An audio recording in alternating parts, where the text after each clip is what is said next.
So ನನ್ನ ಪ್ರಶ್ನೆ ಬಂದ್ಬಿಟ್ಟು ಏನಪ್ಪಾ ಅಂತಂದ್ರೆ, ಸೊ ನಮ್ಮ ಕರ್ನಾಟಕದಲ್ಲೇ ಏನಕ್ಕೆ ಹಿಂಗೆ? ಬೇರೆ ಸ್ಟೇಟ್ ಅಲ್ಲಿ ಈವನ್ INC ರಿಲೀಸ್ ಮಾಡಿರೋ ಸರ್ಕ್ಯುಲರ್ ಪ್ರಕಾರ 4 ಸೆಮ್ ಮತ್ತೆ 6 ಸೆಮ್ ಗೇಟ್ ಪಾಸ್ ಇತ್ತು. ಸೊ ಅವಾಗ ಏನ್ ಮಾಡ್ತು, 4 ಸೆಮ್ ಇಂದು ತೆಗೀತು, 6 ಸೆಮ್ ಇಂದು ಒಂದೇ ಅಂತ ಇಟ್ಟಿದ್ರು. ಸೊ ಬಟ್ ಈ ಬ್ಯಾಚ್ ಏನಂತ ಇದು ಮಾಡಿದ್ದಾರೆ, ಕನ್ಸಿಡರ್ ಮಾಡಿದ್ದಾರೆ ಎಕ್ಸ್ಪೆರಿಮೆಂಟಲ್ ಬ್ಯಾಚ್. ಎಕ್ಸ್ಪೆರಿಮೆಂಟಲ್ ಬ್ಯಾಚ್ ಅಂತಂದ್ರೆ ಅಲ್ಲಿ ಸ್ಟೂಡೆಂಟ್ಸ್ ಲೈಫ್ ಅಲ್ಲಿ ಇವ್ರೇನು ಕಟ್ಟಾಡ್ಬೇಕು, ಎಕ್ಸ್ಪೆರಿಮೆಂಟ್ ಅಂತ ಏನಕ್ಕೆ ಮಾಡಬೇಕು. ಸೊ ಹಂಗೇನಾದ್ರು ಇದು ಇತ್ತು ಅಂತಂದ್ರೆ ಇವರು INC-ನವರು ಏನ್ ಮಾಡಬೇಕು ಅಂತಂದ್ರೆ, ಕೆಲವೊಂದು IAS ಆಫೀಸರ್, ಕೆಲವೊಂದು ಈ ತರದವರೆಲ್ಲ ಅಡ್ಮಿನಿಸ್ಟ್ರೇಟಿವ್ ಡಿಪಾರ್ಟ್ಮೆಂಟ್ ಅಲ್ಲಿ ಯಾರು ಹೈಯೆಸ್ಟ್ ಇದು ಮಾಡಿರ್ತಾರೋ ಅವ್ರನ್ನ ಸಜೆಷನ್ ಕೇಳಬೇಕು. ಸಜೆಷನ್ ಕೇಳಿ ಯಾವ ತರ ಎಕ್ಸಾಮ್ ಕಂಡಕ್ಟ್ ಮಾಡಬೇಕು, ಪ್ರತಿಯೊಂದನ್ನು ಕ್ಲಿಯರ್ ಕಟ್ಟಲ್ಲಿ ಮುಂಚಿತವಾಗೇ ಯೋಚಿಸಿ ಆಮೇಲೆ ಸ್ಟೂಡೆಂಟ್ಸ್ಗೆ ಎಕ್ಸಾಮ್ ಅಲೋ ಮಾಡಬೇಕು. ಇವ್ರು ಈ ತರ ಸ್ಟೂಡೆಂಟ್ಸ್ ಮೇಲೆ ಎಕ್ಸ್ಪೆರಿಮೆಂಟ್ ಮಾಡ್ತಾ ಹೋದ್ರೆ ಸ್ಟೂಡೆಂಟ್ ಲೈಫು ಹಾಳಾಗ್ತಾ ಹೋಗುತ್ತೆ. ಗಾಯ್ಸ್, ಕರ್ನಾಟಕದಲ್ಲಿ ನರ್ಸಿಂಗ್ ಸ್ಟೂಡೆಂಟ್ಸ್ಗೆ ತುಂಬಾ ಅನ್ಯಾಯ ಆಗ್ತಾ ಇದೆ.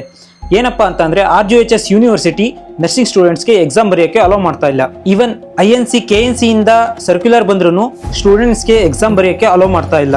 ಈ ಸಮಸ್ಯೆ ಕುರಿತು ರಾಜ್ಯದಾದ್ಯಂತ ನರ್ಸಿಂಗ್ ಸ್ಟೂಡೆಂಟ್ಸ್ ಪ್ರತಿಭಟನೆ ಮಾಡ್ತಾ ಇದ್ದಾರೆ. ಈ ಸಮಸ್ಯೆ ಬಂದ್ಬಿಟ್ಟು ಎಲ್ಲ ನರ್ಸಿಂಗ್ ಸ್ಟೂಡೆಂಟ್ಸ್ಗೆ ಸಮಸ್ಯೆ ಬಂದಿಲ್ಲ. ಸೊ ಯಾರ್ಯಾರು ಸಪ್ಲಿಮೆಂಟ್ ಬರೀತಿರ್ತಾರೋ ಆ ವಿದ್ಯಾರ್ಥಿಗಳಿಗೆ ಪ್ರಾಬ್ಲಮ್ ಆಗಿದೆ. ಯಾವ ತರಪ್ಪ ಅಂತಂದ್ರೆ, ಈವನ್ ನಾವು ನರ್ಸಿಂಗ್ ಮಾಡ್ಬೇಕಾದ್ರೆ ಯಾವುದೇ ತರ ಸೆಮ್ ಇರಲಿಲ್ಲ. ಸೊ ನಾವು 4th ಇಯರ್ ಎಕ್ಸಾಮ್ ಬರೀಬೇಕು ಅಂತಂದರೆ ಥರ್ಡ್ ಇಯರ್ವರೆಗೂ ಏನೇನು ಇರ್ತಾವಲ್ಲ, first year, second year, third year ಯಾವುದೇ ಬ್ಯಾಕ್ಲಾಗ್ಸ್ ಇದ್ರೂ ಅಷ್ಟು ಕ್ಲಿಯರ್ ಮಾಡ್ಕೊಂಡು ಆಮೇಲೆ 4th ಇಯರ್ ಎಕ್ಸಾಮ್ ಬರೀಬೇಕಾಗಿತ್ತು.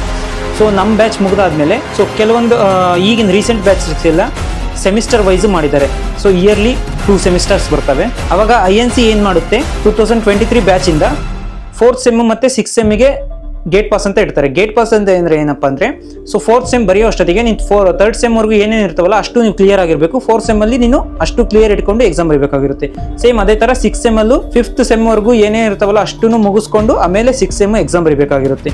ಸೊ ಈ ತರ ಸೆಮ್ ವೈಸ್ ಅಲ್ಲಿ 4th ಸೆಮ್ ಮತ್ತೆ 6th ಸೆಮ್ಮಿಗೆ ಗೇಟ್ ಪಾಸ್ ಇಡ್ತಾರೆ. ಸೊ ಅದಾದ್ಮೇಲೆ ಪ್ರಾಬ್ಲಮ್ ಇಲ್ಲಿ ಬರುತ್ತೆ ಅಂತಂದ್ರೆ, 4th ಸೆಮ್ವರೆಗೂ ಬರೀತಾರೆ.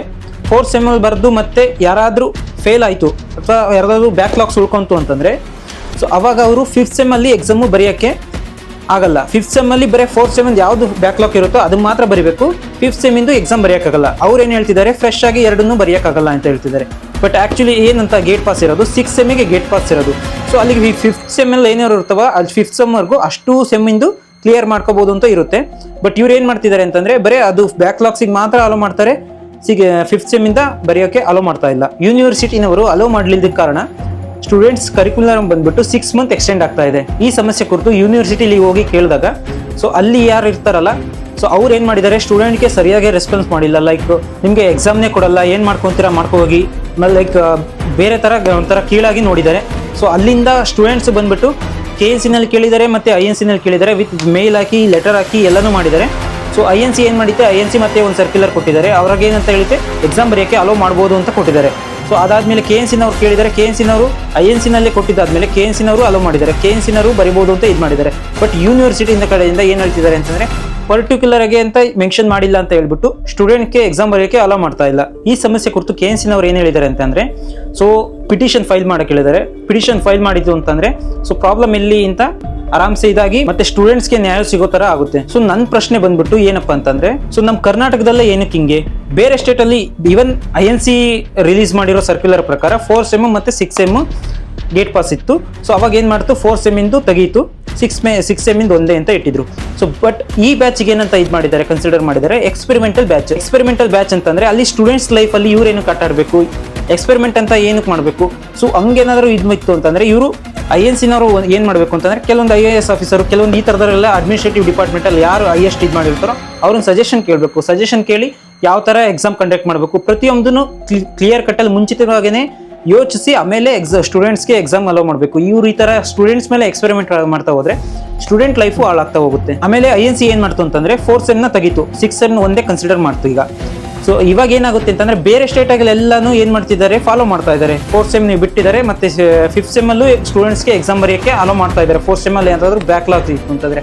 ಬಟ್ ಕರ್ನಾಟಕದಲ್ಲಿ ಏನಾಗ್ತೈತೆ ಅಂತಂದರೆ, 5th ಸೆಮ್ಮಿಂದು ಬರೆಯಕ್ಕೆ ಬಿಡ್ತಿಲ್ಲ, 4th ಸೆಮ್ಮಿನ ಬ್ಯಾಕ್ಲಾಗ್ ಮಾತ್ರ ಬರೀಬೇಕು. ಸೊ ಬೇರೆ ಸ್ಟೇಟಲ್ಲೆಲ್ಲ ಅಲೋ ಮಾಡಿದ್ದಾರೆ, ಈವನ್ ಕೇರಳದಲ್ಲೂ ಅಲೋ ಮಾಡಿದ್ದಾರೆ. ಸ್ಟೂಡೆಂಟ್ಸ್ ಅಲ್ಲೆಲ್ಲ ಎಕ್ಸಾಮ್ ಬರ್ತಿದ್ದಾರೆ. ಬಟ್ ಕರ್ನಾಟಕದಲ್ಲಿ ಅಲೋ ಮಾಡ್ತಾ ಇಲ್ಲ. ಈ ಪ್ರಾಬ್ಲಮ್ ಬಂದ್ಬಿಟ್ಟು ಯೂನಿವರ್ಸಿಟಿಯಿಂದ ಬರ್ತಾ ಇದೆ. ಸೊ INC-ದಲ್ಲಿ ಯಾವುದೇ ಥರ ಪ್ರಾಬ್ಲಮ್ ಇಲ್ಲ, KNC-ದವರು ಯಾವುದೇ ಥರ ಪ್ರಾಬ್ಲಮ್ ಇಲ್ಲ. ಯೂನಿವರ್ಸಿಟಿ ಈ ಥರ ಪ್ರಾಬ್ಲಮ್ ಮಾಡ್ತಾ ಇದೆ. INC ಬಂದ್ಬಿಟ್ಟು ಇಂಡಿಯನ್ ನರ್ಸಿಂಗ್ ಕೌನ್ಸಿಲ್.